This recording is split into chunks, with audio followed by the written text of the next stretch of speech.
Welcome again to another edition of Drummer Nation, the show for and about drummers, where we talk drums and drumming with some of the best in the world. Not just drummers, not just industry folks, but today we have a special guest who is a renowned tenor saxophone player. Before we meet him, let me introduce you to my partner in crime, Mr. Adam Nussbaum. How are you, sir? Nice to be here. Nice to be anywhere. At our age, it's nice to be anywhere. Absolutely. Anyway, I've known this gentleman's brother for decades, but I'm just meeting him today. Adam, why don't you do the honors and introduce him? All right. We're very happy to have with us one of the illustrious LaBarbera brothers, the ever dangerous Pat LaBarbera, who's a fantastic Gentlemen, saxophone. I've had the pleasure to work with him, and he has had a association with, primarily two decent drummers you may have heard of in the world. Couple of A decent gentleman drummers. named Buddy Rich, and then another one, Mr. Elvin Jones. yeah, And I heard Pat on many occasions with Elvin. I think it was a little before my time when he was playing with Buddy, since he's a few minutes older than me. But yeah, yeah. we're very happy to have him here, and I'm sure that he can give us a unique perspective as far as what it's like working with these illustrious gentlemen. So, Pat, thank you for being here. For those of you that don't know, he's got a brother, John LaBarbera, who's a great arranger, and another brother, Joe, who's a great drummer. And I understand that when they were kids, you guys had a family band with your parents. Is that right? That's correct. I started working in 1952, I believe, when I was, I forget how old I was. Anyway, I was born in 44. Hitler was still in power and FDR was the president when I was born. So that's how far back I go. But yeah, we started.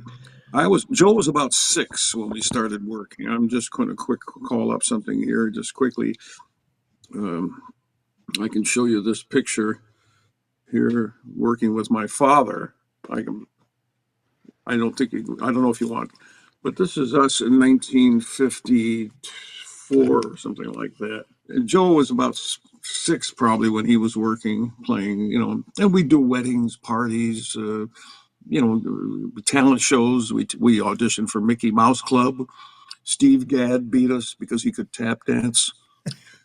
So, So you're all they from up in the Rochester area. Yeah, yeah. So like they used to hold Mickey Mouse Club would come to Rochester and they'd have a big thing in one of the department stores and Jimmy Dodd and a couple of people would come and they'd put acts on and we did a family band thing and Steve Gadd did it too and Steve got on the show actually there is a video of him on Mickey Mouse Club but did all those kinds of things Ted Mack and that kind of stuff That and was an we did. amateur hour for those of you that don't Yeah, well, know. yeah, So, he was we did a picnic where he was one of the hosts and did a talent thing, but we would do that around the area. No interest in jazz at all. Um, Played swing, basically swing charts, Glenn Miller stuff, Casaloma orchestra stuff, and pop tunes of the day, the '50s. A lot of weddings, what did your and parents play? my father played everything. I mean, we had every instrument in the house, 3 pianos, everything, tuba, because my father had a band. He had a community band. Even though he was an engineer for the state of New York, he was always a music fan. So he always led bands and orchestras. So we had every instrument in the house. And we would go out first with my father and my 2 brothers and another player. And then my mother got so upset because she had to stay home that she learned how to play the bass. She put the fingering chart up in front of the window where she did the dishes at night, and she would study the fingerings. And then the pictures I will send you, she has tape where she would put her fingers. And then she went out with us, and we did a family band situation. Great. So we That's started doing that, and fantastic. we did it all the way up until when I went into high school. We kind of lost the interest in doing it, and I didn't want to be in music. As a matter of fact, the minute I went to high school, I said I don't want to play instruments anymore, and I stopped because my father had a bad relationship with a music teacher that we thought was still teaching there. And then my next door neighbor came up, and he was just muscled me. He came into my homeroom and said, you're going to join the band. Come on down. They need a saxophone player. And I said, I don't want. He said, look, there's a new music teacher. So I got into it. And as soon as I got into high school, my music teacher was kind of a jazz fan, and he got us into it, and that kind of sparked us in that direction. Far So out. then, so I mean, and I had always played with my brothers. Sorry, Joel and John. We would just jam in the basement. But once we got into the jazz bug bit us, it was game over. Who were the tenor players you began listening to when you moved into One of jazz? my first influences was Jerry Mulligan, and then Lester Young. Matter of fact, tomorrow night I'm doing a Lester Young tribute for 2 nights, playing Prez's music. But Lester was a big influence, and then of course Stan Getz and all of those players, Dexter, and then Coltrane. By the time I was a senior in high school, Coltrane was a pretty big influence. We had all those albums, and my teacher had them, and we would have a music room where we could go and listen, and we could skip classes, study hall. He gave us a permanent pass to come down and listen to music in the music room. You had a So good rabbi back then, man. yeah, to have a good teacher. I mean, he was really a big influence on us. What was his name? Frank Mattina, another Italian Okay. bass player from the Rochester area, and I mean, my up there, my there was father, so many. I mean, I know that from up there was so many, there was such a great amount of musicians up there. Wasn't Sal Nistico up there, the man yeah, Jones, yeah, Vinny Ruggiero, Sam Noto. I yeah. mean, I'm sure there's guys that I don't even know that were very prevalent. There's a whole bunch of them. A lot of them were, Don Menza, Larry Cavelli, a lot of the Buffalo guys, the Utica guys, J.R. Montrose. I mean, those guys, but all along the upstate New York, which was part of the touring circuit from bands from New York. They would come up from New York, go to Albany. Then they play Syracuse or Utica. Rochester was a big thing, and then Buffalo, then Detroit, right? And then move on from there to Chicago. So that was Uh-huh. kind of a circuit that people did. And so those bands would be coming through. There was a black social club called Pythod Hall. It was the Knights of Pythias and the Odd Fellows got together and they merged their groups.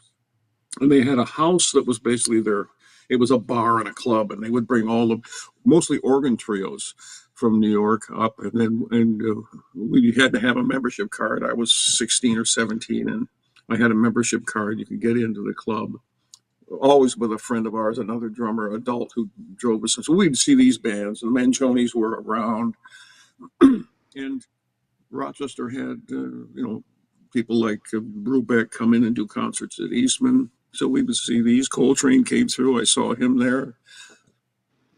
It was about 62 or 63.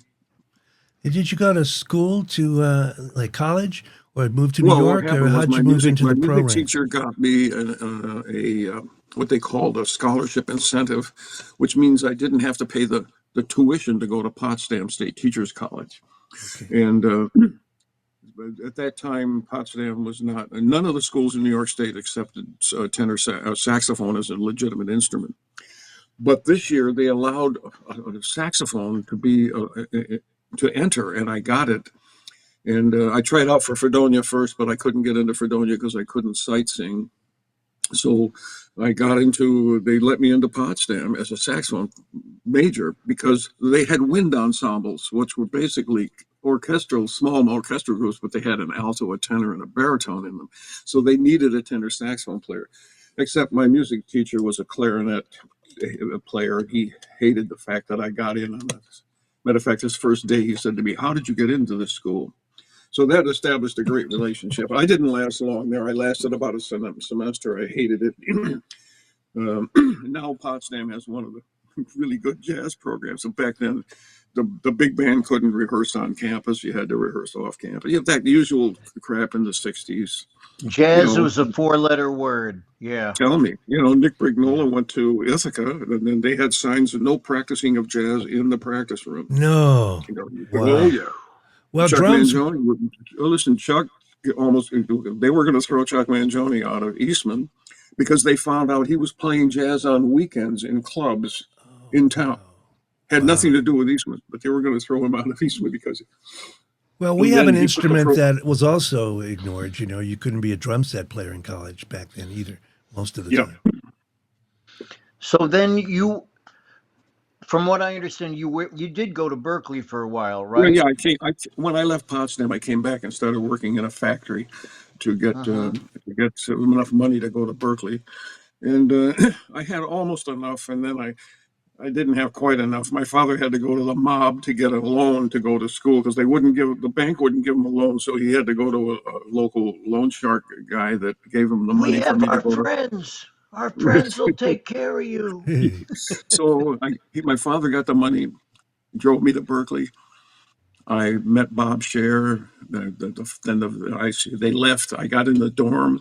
That night, I went over to the Berklee and went down in the basement, and there was an old house the Berklee had, 284 Newberry Street, and there were quintets down there playing jazz. I said, "Man, this is it. This is the place," and it was.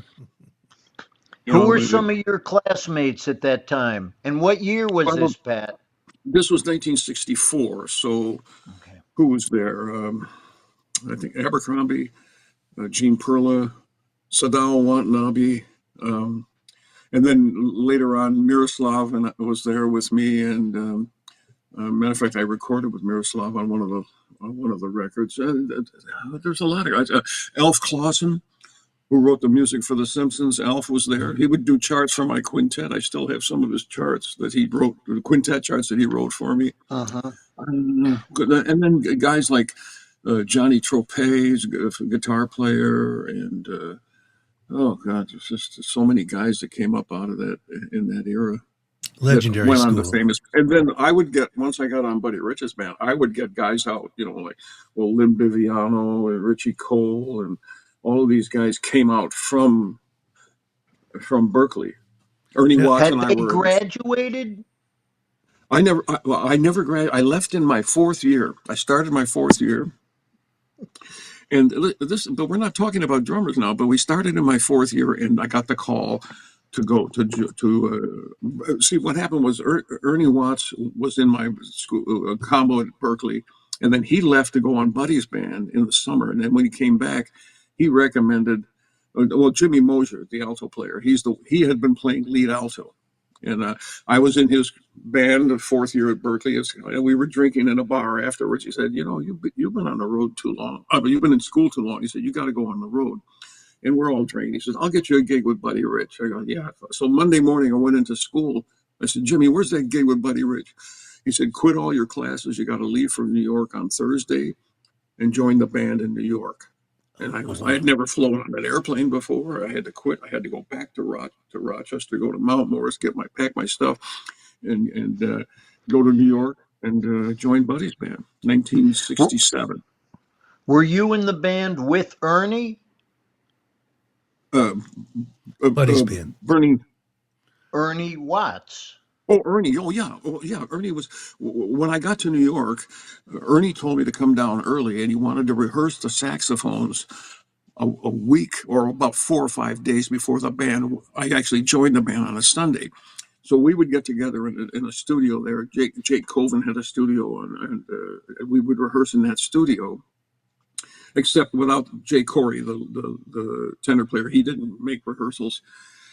So I rehearsed the fourth. I was playing the fourth book, and they had a new baritone saxophone player, me, Charlie Owens, who was in Berklee with me and had gone out before at the same time as Ernie Watts, and Ernie and myself. We rehearsed for 4 days, so I knew all the fourth book. And then we would go to the airport on Sunday to fly to Minneapolis, St. Paul. And that's when I first met Buddy. Ernie said, Buddy, here's the new saxophone. Hey, how you doing? Thanks. That's all he said. We get on the plane. I don't know what's going on, where we're going. We fly to Minneapolis, St. Paul. We check into the hotel. We had tuxedos that we had to wear because they gave us all the uniforms. And we had to wear the tuxedo that night. And they say, okay, we're going to this hall. We're doing a show. We get to the show, and it's a birthday party for Hubert Humphrey, Frank Sinatra, Dean Martin, Milton Berle, Nancy Sinatra, The Fifth Dimension, Morgana King. Huge thing, and we had to back all of these acts. And Mm. Jay Corey missed his flight from New York. So he couldn't play the lead tenor book. So I had to go over and play the book I had never seen. West Side Story. I'd never seen the West Side Story. It's got a tricky little tenor drum duet that I screwed up. And anyway, so that was my first night on the band. That's a tough book, West Side Story. Yeah, well, the tenor solo is written out, and that with Buddy, you know. And Buddy's filling it, and he's doing all his fills. And then there's some pushes on 4, 1, 2, 3, 4. You got to hit the 4th and hold it and count through a whole thing. Good luck with that. So I got to ask you Now, about Buddy. Go ahead, Adam. yeah. I'll No, ask. I was going to say, go ahead. Go ahead. Buddy's reputation, we've all heard the bus tapes and all that. Was he supportive of you? Was he mean-spirited? Was he easy to work with? Well, I was fired many times, but toward the end, Buddy and I became really good friends. I was doing a lot of hiring and firing. I had to fire a lot of guys, especially bass players. And, it's just, we would have finally I got to the point where, it was Tony Levin I had to let go, only because Rick Laird didn't want to leave the band. And it's I don't want to go into the story, but poor Tony drove all the way from Rochester, gave up his apartment, bought a tuxedo because we were going to play for the command performance for the Queen. And Rick Laird decided he rescinded his notice because he wanted to go to England. So Tony shows up at Lenny's on the Turnpike, and I said, Tony, I'm sorry, man, but Buddy's that wants to keep the same bass player. And Tony says, what the hell am I going to do? And eventually he said, he went to New York. And then a year later, after that, I told Buddy, I'm never hiring another bass player again for you. I'll get the rest of the guys. I'm not touching the bass players. So we get to New York, and we're playing this. George Wein had a club there. I think it was called Storyville, or anyway. He needed an alto player and a bass player. I said, I'm not touching the bass player. I said, I'll get the alto player. I got Lee Konitz to come in and play second alto. But I said, you get the bass player. So his drummer manager from the 40s, Stanley was managing Buddy. He calls Tony Levin to join the band. And Tony comes in and just kills it. And Buddy goes to me, he goes, get this guy on bass, give him $500 a week. I said, Buddy, that's the guy you stiffed in Boston. He's not coming out. I said, he's doing so well in New York. So anyway, that was kind of So you were pretty much the straw boss at that point. Yeah, I was. You were I there had to for how fire. long, Pat? I usually say 7 years because I broke a mirror, but no, it's almost just about 7 years. No, listen, Buddy was so great to me. Like he treated me. He gave me a shot. A young kid. He could have fired me many times. The first night I overslept, and he was on the bus. The very first night we went on the road, I left a wake up call with the desk, which I never did ever after that, because at 8 o'clock. Jimmy Gannon, the band manager, calls me and says, Pete, where are you? I said, I'm. He goes, we're all on the bus, and Buddy's riding the bus today. I go, oh, Jesus. And so I packed up everything in 5 minutes and never took a shower, threw it underneath, came on. As soon as I walked up, Buddy sits in that first chair, right, opposite the driver. And as I walked by, he turns and he says, buy yourself an alarm clock in the next town. That was it. He could have fired me right there, but he kept me on. Thank goodness. I mean, it seems to me, Buddy, he was completely committed and passionate about what he did. And if you weren't the same way, he didn't like having you there because he gave 120% all the time. That's exactly correct. He, first of all, he was older than most guys in the band at that time, of Of course. course. Now, when I joined him, he was in his 50s, to me, that's not old. But, he would put out 100% every night, and he would expect everybody to do that. So if guys were drunk or late or just basically farting off the gig, he would get on you and throw sticks at you, and have those band meetings if he felt everything was not, up to snuff. And a lot of times, rightfully so, guys would drink and and just fart the thing off, and he wouldn't stand for it. You know, Yeah. Jeff And Hamilton. Go like ahead. we had to watch his drum solo. It was mandatory. Basically, you get fined $25 if you didn't turn and watch his drum solo. And his thinking there was basically vaudeville. If you've got 15 or 16 or 18 guys that are looking at the drum solo and the baritone saxophone player is fiddling with something on his stand, the audience is going to see this is all the same. And why is this guy? So the attention goes to the person that's not looking at the drummer. So, but for me, I wanted to watch the drums because I couldn't believe how does he come up with different stuff every night. I'm watching because I'm right by the foot pedal, the hi hats. I can see him. Right. I can see when he's feathering and when he's not. When he's really laying forward down on the floor. When he feathers, I could see the coordination. And then I'd watch when he did the single stroke roll and it got quiet, and then he goes up on the rim and the tips, and then comes down on the thickness of the stick and changes the volume. Plays so soft and then plays loud. How does he do it? And he never practiced. He told me he didn't have a set of drums in his house.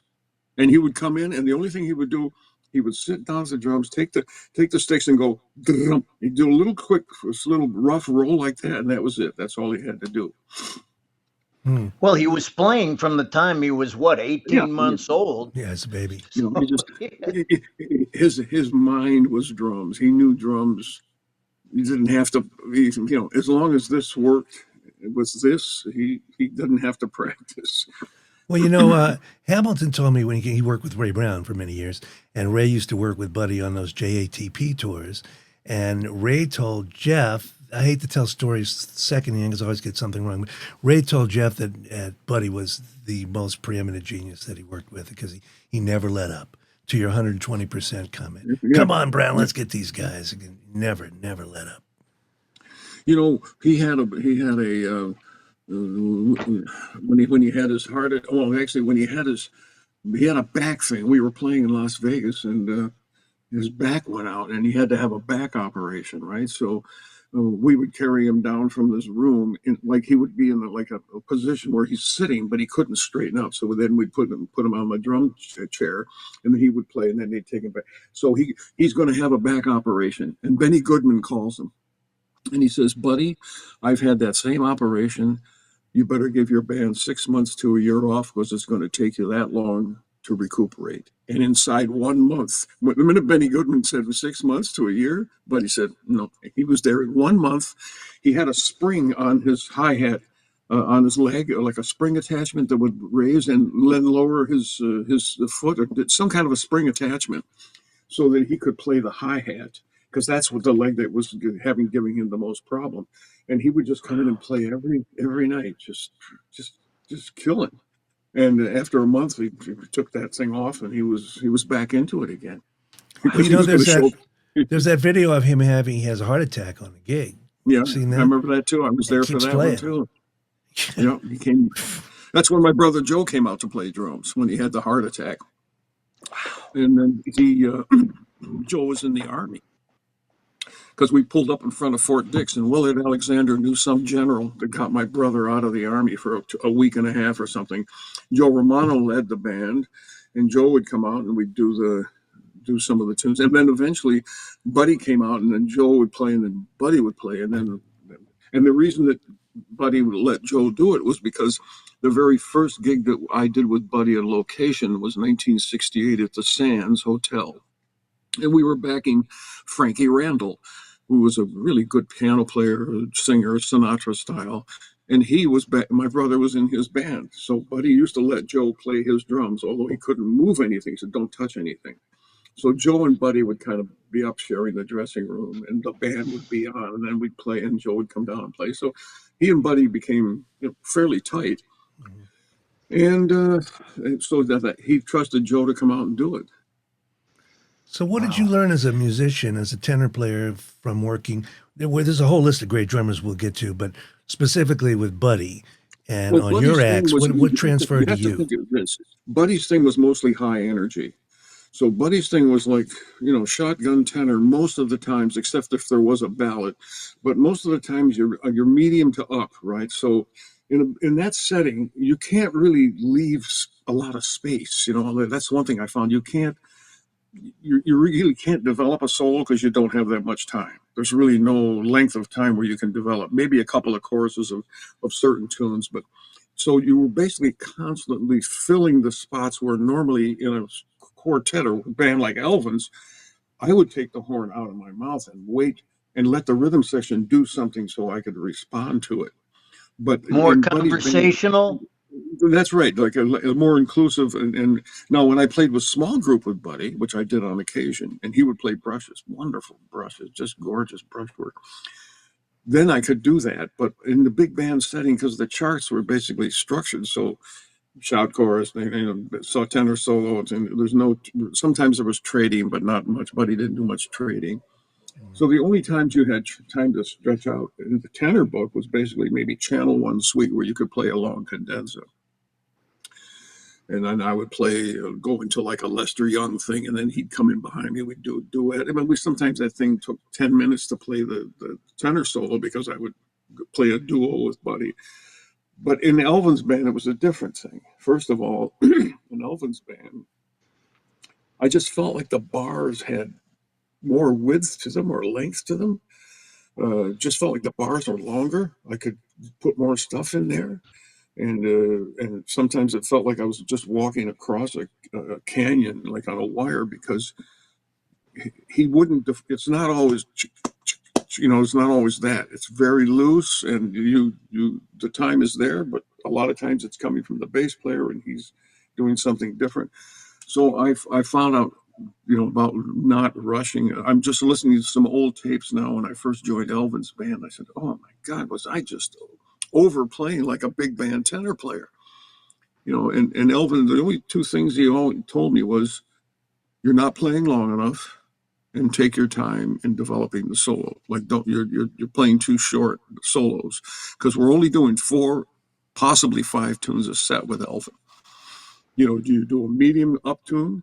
Or an up tune, a medium tune, a ballad, and then one of the big things like Shinzatsu or three-card Molly or one of those things that would have the drum feature to it, usually.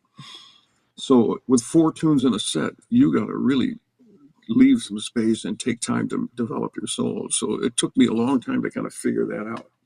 You Liebman told me, learned he that said, it wasn't a sprint, that it was more of a marathon.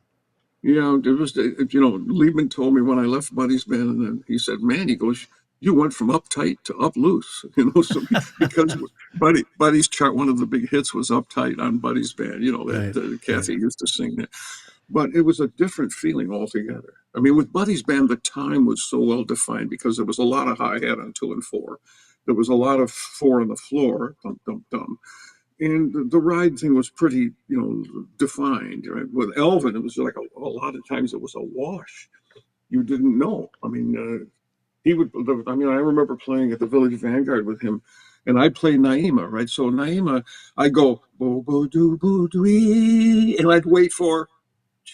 Sometimes it wasn't there, and I remember playing one time. I went bo bo do bo doo,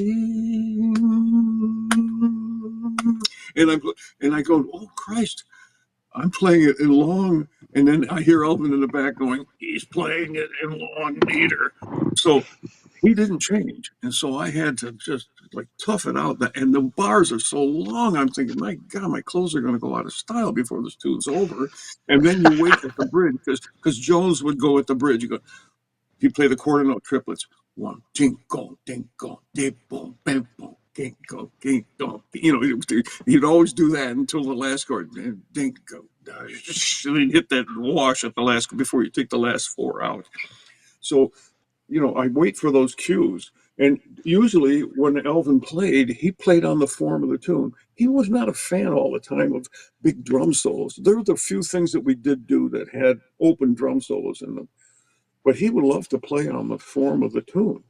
So if we did Fee Fi Fo Fum or his 3-card Molly, you could tell when he's going to play the bridge.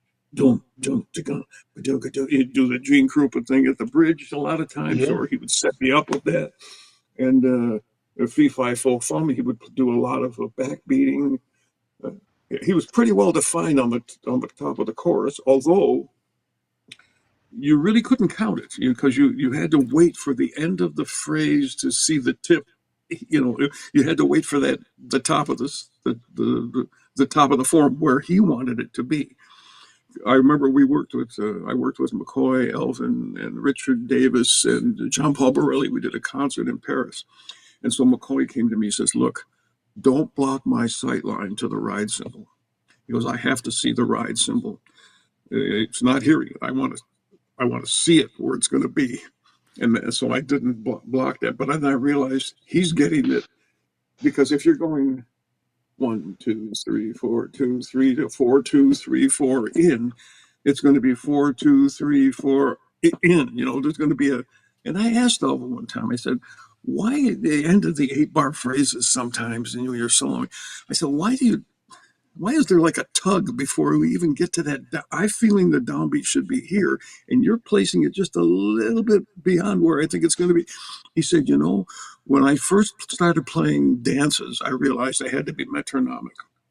I had to really play for the dancers. He said, but then when I got into playing jazz, I felt if I just hold that just a fraction of where I think it was going to irritate somebody, it gave a nudge to the next chorus that it just felt like it was going to shoot it forward a little bit. I thought about that. I said, maybe. And that's why I never anticipated it. And the Barney Kessel story, right? Where Barney was playing on, Tell and it. they're trading eights. Yeah.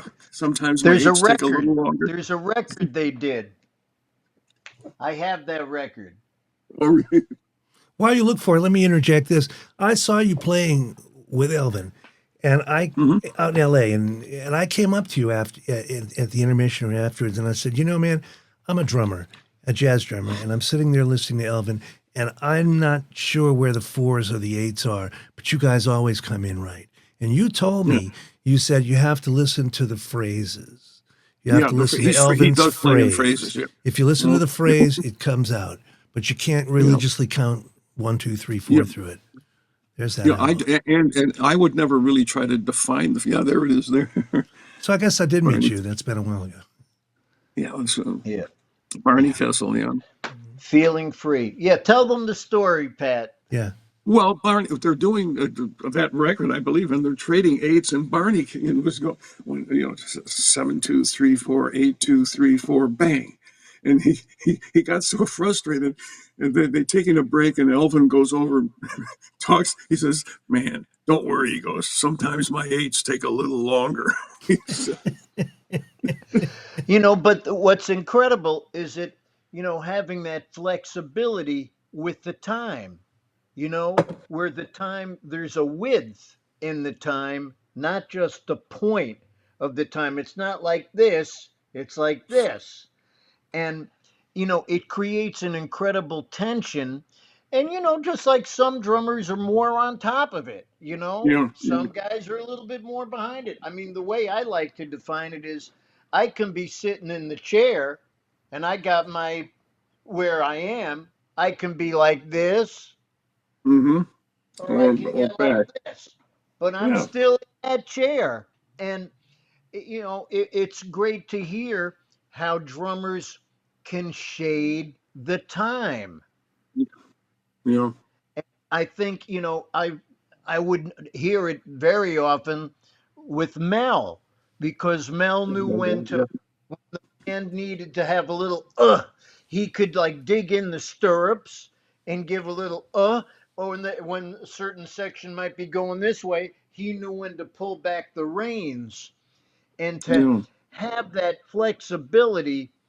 And then how that band worked together with Train. McCoy played way on top, Jimmy was more the man in the middle, and Elvin could be back in there. right there, And yeah, it It was just worked. fascinating to hear then the breadth of the time and the yeah. width of the time.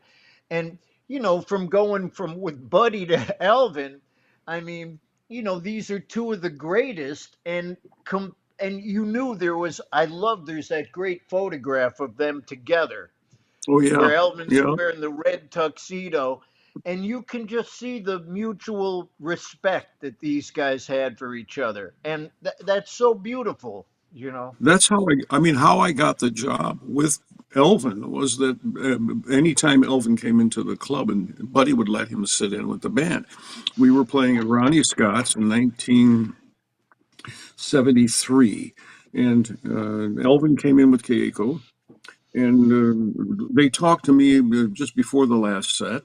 And they said, Liebman's leaving the band. Would you like to come on our band? And I said, yeah, I got the job with Buddy, and it's really a good gig for me. The bread is good, and we do a lot of location work. And so, but Elvin was kind of drunk. He was a little bit a little bit hammered, and he wanted to sit in. And he said, Buddy said, well, come on up. What do you want to play? He said, I want to play a bassy chart. So he always wanted to play it. So we played this thing called Basically Blues, ba-da, ba-da, ba-do, do, and he played perfectly on that. And then afterwards, I gave him my phone number, and that was December of '73. And then in January of '74, Buddy broke the band up.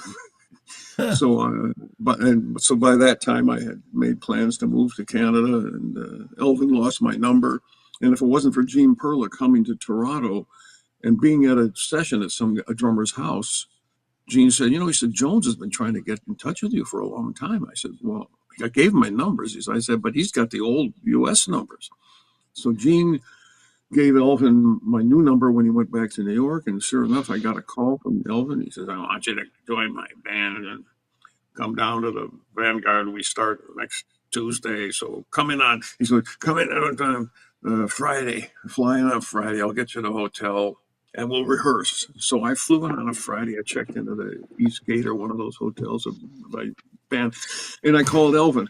I said, you want to rehearse tomorrow? I said, I can't rehearse tomorrow. I got some plaster coming down in the apartment. So I said, what about Sunday? I called him Sunday. I can't do it. So I said, what about Monday? I can't. He said, you know what? You can play. Just show up at the Vanguard Tuesday night. So I never had a rehearsal. Luckily, he had Frank Foster there.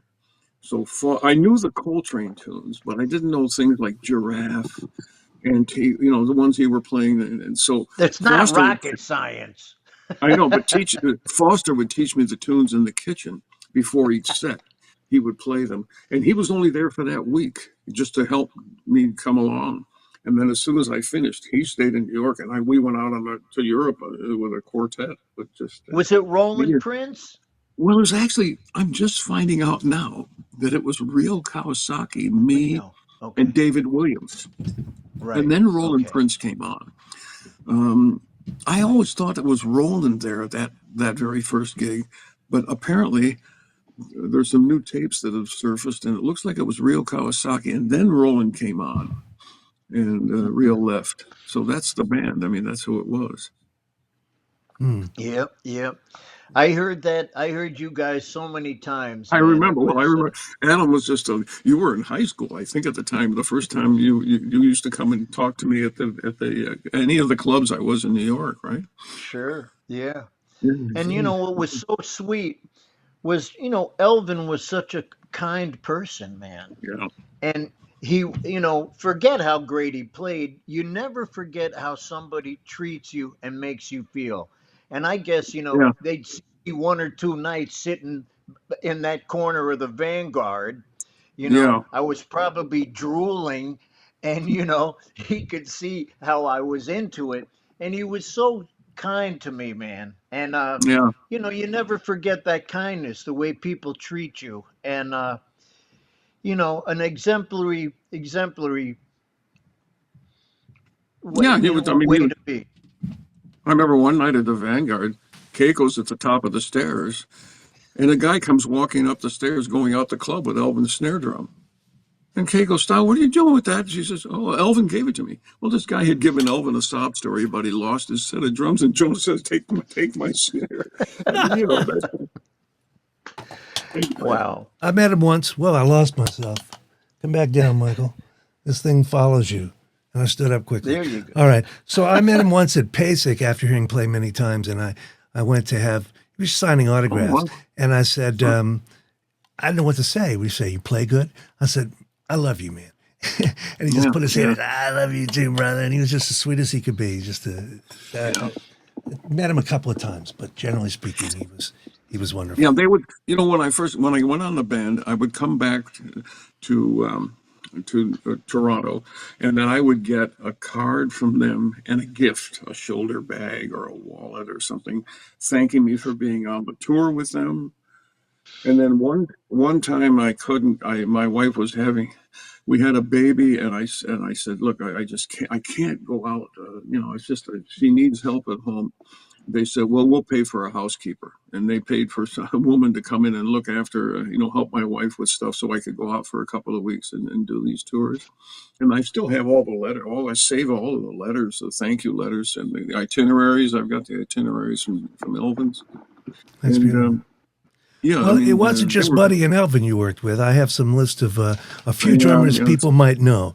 Papa Joe, Philly Joe. yeah. Well, We'll ask you the to talk about Papa any of Joe these. one, this one, Papa Joe, it was a gig I was doing. I forget who it was. I was with Buddy's band, and one of the guys in the band, maybe David Lam, had gotten a gig in New York with Grady Tate playing drums. And then we played the first set, and Papa Joe came in, and Grady Tate let him, he takes his shoes off. Grady Tate let him sit in with us. So that's how I got to play with those two kind of on the same night. Oh, wow. Well, the list goes on. Papa Joe, Philly Joe, Art Blakey. Let me run through this list, and when you talk about anybody you want. Shelly Mann, Gene No, Krupa. Shelly Man I never played with, but I drove out to Shelly in 1963. I drove out with three trumpet players to go to California to go to see Paul Horn and Shelly Mann. And I remember going into Shelly's and introducing, saying hi. I was just a kid in high school. And Well, I he had a told them, club. For people that don't know, Shelley had a club in LA called Shelley's Manhole. manhole, yeah. And so we would go to Shelley's Manhole at night, and we talked to the musicians. They knew we were just young guys hanging around. Russ Freeman, and Mhm. I wanted to see Richie Kamuka, but it was not Richie Kamuka. That Richie had moved to New York, and it was Joe Gordon and and Monty Budwig and that band. But then years later, when my brother Joe was in L.A. and I met Shelley again, I reminded him of that story about how we drove through and how nice and kind he was to us. And he would come, like we were playing the Den Haag Festival, and Elvin was playing, and I looked behind the curtain, and there was Shelley Mann and was Jack Sperling. I don't know why he was there, and another drummer. They were all looking behind the curtain, looking at Elvin. But I just knew Shelley through acquaintances and my brother. I never played with him. I wish I had. Okay. Krupa, Roy Haynes, Grady, we mentioned, Yeah, Steve yeah, Gadd, Jack D. Jeanette, Al Foster, Ben Riley, Billy Higgins, Billy Hart. The list goes on and yeah. on A and on. lot. Okay. Who do you want? You want to talk Yeah. about any of those guys? Well, yeah. I mean, a lot of those guys, you have to realize that I played. They would come in and sit in with Buddy's band. So Philly Joe would come in. Philly Joe used to be Buddy's roadie, and so he would come in and Buddy would let him I sit didn't in. know that. And Art Blakey, Can't I remember imagine playing that. the St. Regis Hotel in New York. Art Blakey came in, and Buddy had Art came up and sat in, and then afterwards, Art came up to the mic and a whole audience full of people in suits, St. Regis top of the thing. Yeah. Art Blakey made a speech. He said, Buddy Rich gave me my start as a drummer, opening for him at Birdland because he said I was a piano player, I guess, doing piano stuff, and then I was started playing drums, and I had a band, and Buddy gave me the opening act of Birdland when he had his band there. So, and he gave this speech. He would come in to see us. Philly came in a lot because Philly at one point was living in Rochester. I got to know him fairly well. I remember talking to him about. He said, I got a whole bunch of Train's mouthpieces because Philly played tenor too, right? So he says Train gave me a whole bunch of his mouthpieces. He said, but they all have like wax and gum inside, where Train had built up the baffle. I was trying to explain to Philly how he built the baffle up so he could get the higher pitch sound. He trained, and Philly says, "Yeah, I got a whole bunch of these mouthpieces." He had trouble with his teeth too, right? Train? Philly? No, Oh Coltrane. God, yeah. Oh, Coltrane. Yeah, I he thought he had. did. I read that Yeah, somewhere. well, like all of those guys Yeah. that used stuff, because they used to cut the stuff with chalk and stuff, and that affected you get pyorrhea and then you'd lose your teeth. I don't know much about it, Mhm. but yeah, Train had real problems with it, and he was afraid to go to a dentist. That's the other thing, Hmm. And then Roy Haynes. I did a tour with Elvin called Drum Thunder. We did a tour of Spain and the Canary Islands, and it was supposed to be Art Blakey and Elvin and Roy, but Art couldn't go, so Joe Chambers came out with us. So it was three Ooh. drummers, and we would come out. Joe Chambers was the first. Joe Chambers would come out and play a solo piano piece, and then Elvin's quartet would play a tune. Just a second. I'm on the phone. I'm doing the interview, dog. Sorry. Okay, I got it. Okay, bye. So we did a tour, and then we play a tune with him, and then Roy would come out, and we'd play a tune with Roy, and then Elvin would come out, and all three drummers would play EJ's blues with three drum sets back there, all of us playing. Bum, bum, bum, bum, bum, You know, bum, bum. so and that was like a show we did throughout. It was Spain and Canary Islands and that area, Alicante and that area. Joe I wish I had. Chambers, that's a fantastic musician, great piano Oh yeah, player, yeah, composer, beautiful touch and sound. Wow. yeah. He Yeah. was, and then but Mode for Joe and those albums with Joe Henderson. God, yeah, Joe. Woo. Any All other the Wayne drummers? records, Bobby Yeah. Hutcherson records, so many of his Yeah. compositions. He's Hmm. somebody that people, these days don't really talk about, and he's such a Yeah. fantastic. Yeah. Any other drummers you want to I don't first? know who's on that list. Well, Well, Gene, Krupa would yeah. come in, and somebody would always. So he had a lot of respect for him, but let him play. He would not let him. He would ask him to sit in with us, and uh, I'm hoping that. Let me just find this list here. Just a second. Quite a list. I've got the list that I sent you. I'm trying to remember all Yeah, the yeah. drummers I played. Well, I listed a bunch up if you want to mention any of those kids. Roy Yeah, Haynes. yeah. Who else is on that? Well, you Well, know what? Somebody I'd like to bring up who's really not that known these days, but was Vinny Ruggiero. Vinnie Joe Jones. I Vinny worked with Joe Vinnie. Jones. I worked with Vinnie on his. He had a band. When I moved back to Rochester for a couple of months, I was with Vinnie's. He had like a quintet that he went to high schools and explained bebop. We did a little concert. We played Monk Tune, Straight No Chaser, and what you need. And then Mhm. he would educate these young musicians about what bebop was and what drumming was. Uh, Nice.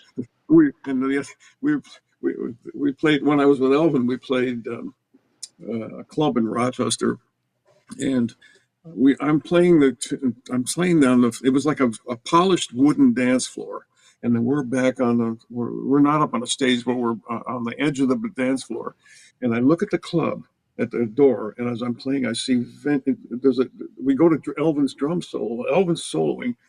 Vinny comes in the club, and he looks at Elvin, and Elvin looks at Vinny because they knew each other, right? So um, then Vinny gets down, he crouches down, and he slithers across the dance floor up to Elvin's bass drum, and he starts tuning the bass drum. And Keiko comes out, jumps on him, and pulls him off. And Elvin turns to me, goes, Vinny, he goes, because then afterwards, Vinny said, I thought Elvin was giving me a signal from the doorway that the bass drum was not up to the tension. And so he said, he was probably, anyway, that I he can't was fun to imagine doing work that. with. A great Because drummer, just and fantastic he drummer. was a big guy. I could just see he's Oh, like, yeah, he's a big cat, and Keiko, I know. she's so Okay. little. Oh, yeah, But what's yeah, fascinating for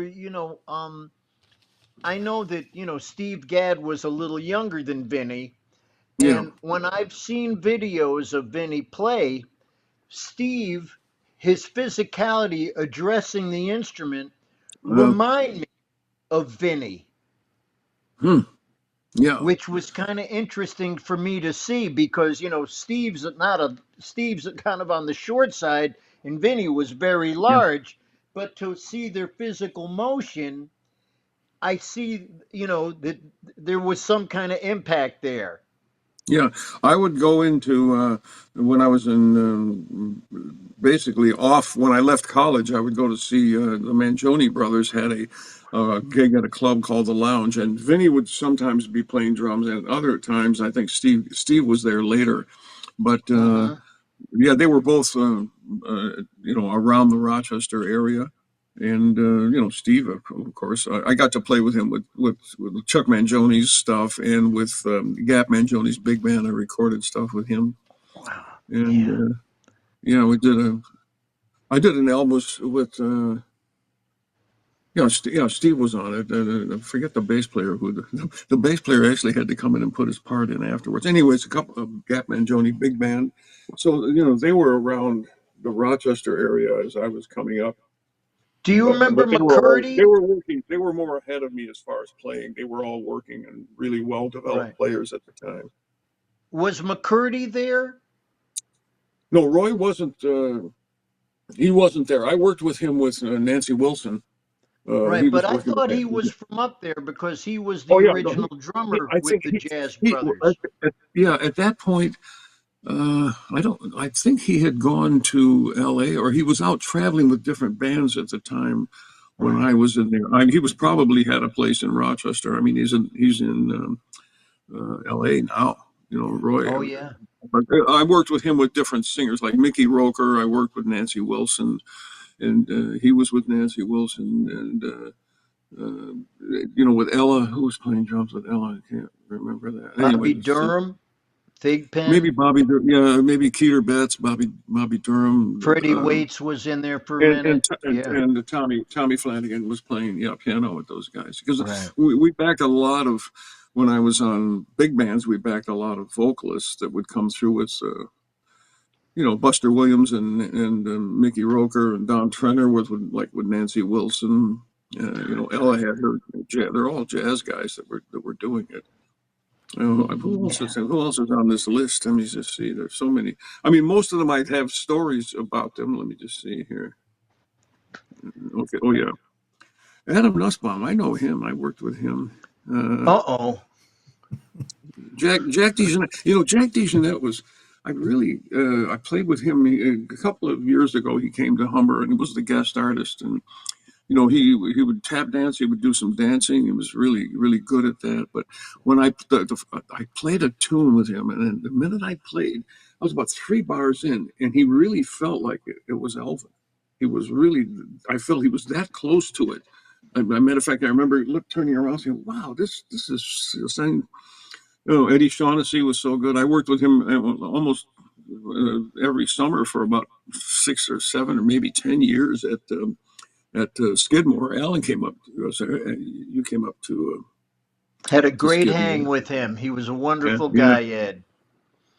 Sam Woodyard. I mean, Sam was in L.A. We were working Disneyland, and with Buddy's band, we'd worked there for like a week or two. And he came by, and he would come by to see Buddy, and he was not getting any work in LA. He was kind of down on his luck, and he wanted to get back to New York. So Buddy said, "Look, why don't you come on my band? We're going back to New York. You play congas on my band, and then every night I'll feature you. You can go and play one tune." So Sam, we sat on the bus together, talked. He was really such a nice guy. He was Mm. having a little problem with maybe drinking, but he came on the band and he would play congas and Buddy would feature him. He got all the way back to New York and then he started getting some work around New York again. So, but I mean, Buddy would help these guys out anytime. There, people when our Pepper had basically had a collapse on the bandstand in San Francisco. The next day, Buddy went down to the hospital and he saw that they had put Art in a ward. And he was like, "What are you doing?" He paid for the private room. I know guys who were, Buddy would try to help anybody that was a junkie or a narcotics addict out, but a guy that was a drinker, he just could not tolerate. If a guy was an alcoholic, probably because of those years with Harry James and Bunny Berrigan. I don't like mean to disparage these people, but it's well known that they had maybe drinking problems. But a junkie, Buddy would go to the ends of the earth to help it. I mean, I'm not going to name names, but he would help so many guys, and I saw it. I was right there. How he would help people out and give them. Take. He offered one guy, what do you need? And he says, I need this. This. He goes, okay, well, come with me to LA when I go tomorrow. We were working in Reno. I'll get you with my doctor. We'll hook you up and we'll get you fixed up with it. Other guys couldn't get any gigs, and he gave them gigs to come on the road. I mean, he would really try to help guys out. Kenny Clark. I never got to play with. I never got to play with Kenny Clark, but we were playing in Paris at the New Morning with Elvin, and he came into the club, and I got to sit and meet him and sit in the dressing room while he and Elvin would just be telling stories back and forth. I was like, man, that's cool. Sitting there, and I can remember all those Birdland Stars on Tour, which were records that I had as a kid with Phil Woods and Al Cohn and Connie Condoli, and Kenny Clark was the drummer, and there he was sitting across from me. Who else is on here? Well, Wilbur Campbell, I worked with in Chicago. Chicago legend. Danny Richmond, I knew and kind of hung out with him. I never played with him. Barrett Deems, he used to come in and sit in with us in Chicago. Ben Riley, I got to play with when they did a tribute to Lucky Thompson down in Savannah. And they brought Ben in, and I was playing, because I have Lucky Thompson's tenor and his soprano, they brought me down to play some of Lucky's music. And Ben was there, and I got to play with him in a club. Who else is on here? Grady. Well, let me ask you, since you worked with so many great drummers, what do you look for in a drummer? Like, if it's your band, you're hiring a drummer, what are you looking for?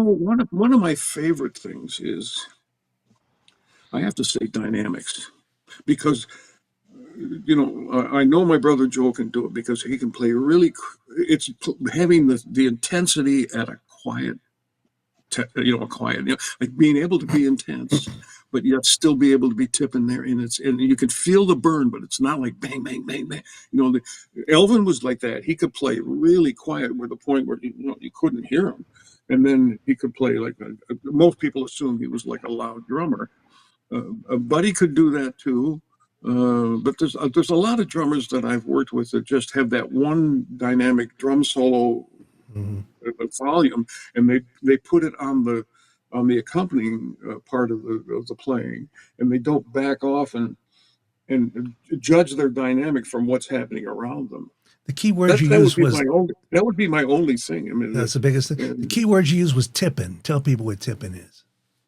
Well, it's for me, it's just basically like keeping that ride, like the constant light. For me, it has to be, I feel it's light, but other people might have a different feeling for it. But, that's kind of, Adam could probably explain it better than I can. I don't know. I say it's like, they call that the ride symbol, baby. That's like, I want to take you on a nice ride. I want to get some glide on my ride, Yeah.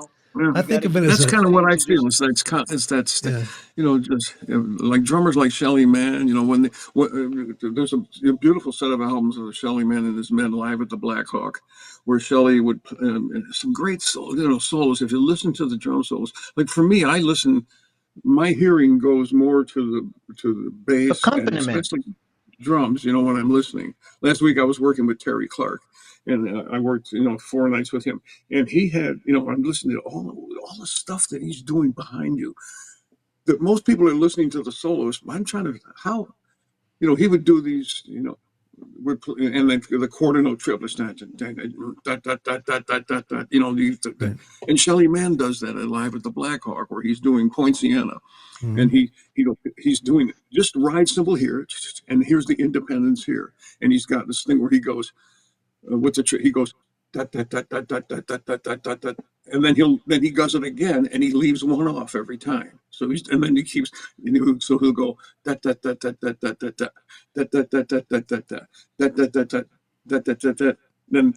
he just hits one. So he keeps chopping away at the quarter note triplets. But if you're not aware of what he's doing, you're just hearing somebody hitting drums back there. But it's all against the ding, ding, ding, ding, ding, ding. Yeah, against all of this. Yeah. And then when he'll do, it's almost like he's got a roll with the bass drum. I don't know how he does it, but there's some independent stuff going here. There's another thing Shell used to do with the silver dollar, where you take the silver dollar out and spin it on the head of the snare, and you'd hear that, and you'd hit it. I never all of saw the him do stuff is that. going. Those solos on all those drum solos on the Live at the Black Hawk are classics. I Those are mean, great some albums. great Yeah, drumming yeah, yeah. and Fantastic. dynamics. Well, we're And about out his of. Go ahead. no, but you know what was so great about these cats, like when you mentioned Shelley, Kenny Clark, these Yeah, cats, you could put one microphone in front of the drum set and they would give yeah, you a perfectly balanced Mhm. sound. You know, they really, and that's, I think, another reason why Shelley was on so many recordings. Well, first of all, his time was impeccable, yeah, his sound was impeccable, and he also was a very creative musician and yeah, having yeah, that basic stuff together.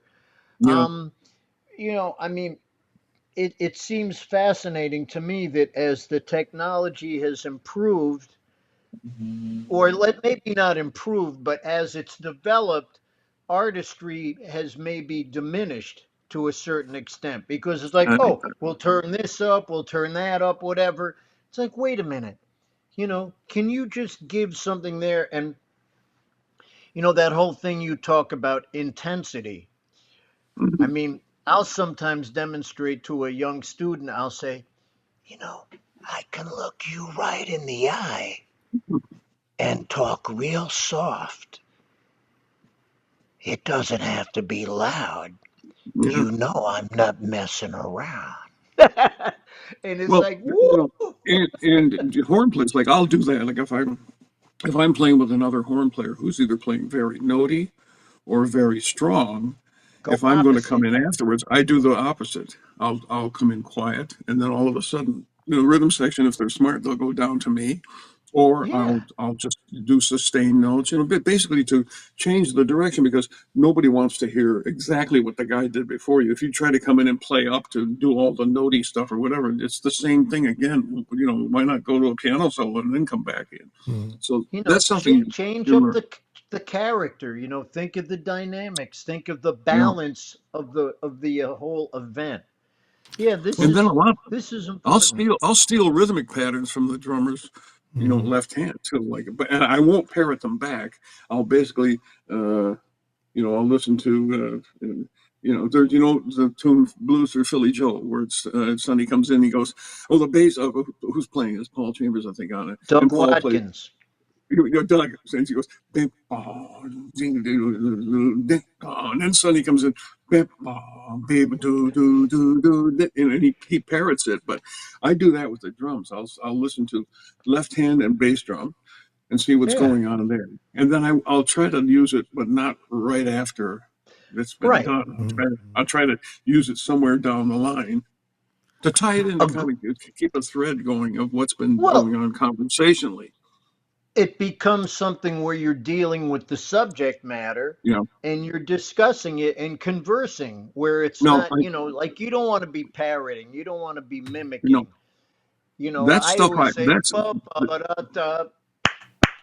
yeah. Well, I do hook drummers in a lot of times with the Klugel mob. I do the mop, I mean, just to see.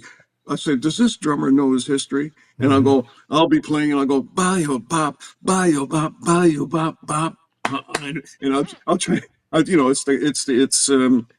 It's Big Sid, right? It's Right. Sid Of Catlett. course. Mop. It was originally called Boff Boff, but it's not. I think they call it Mop Mop now. But I'll Yeah. hook the drummer in with that riff. Sometimes I'll be playing with the drummer. I do it a lot. It's just because I stole it from Coltrane. I'll be playing, and I'll go bidot, bidot, bidot, bidot, and the drummer knows the history will kind of just tag along. They know how to answer it. There's a way of doing it. It's Mhm. just a little hook sometimes that you throw in to see if people are either listening or if they know the history of where the music came from. That's just We're coming to the end of our time here. It's been oh just Yeah. fascinating having a great tenor player who's worked with so many drummers, great drummers, offering that perspective. I wish more people would spread it around, like a you know group of tenor players talking to a drummer or trumpet players talking to piano players. It's yeah been so interesting, Pat. I can't thank you enough.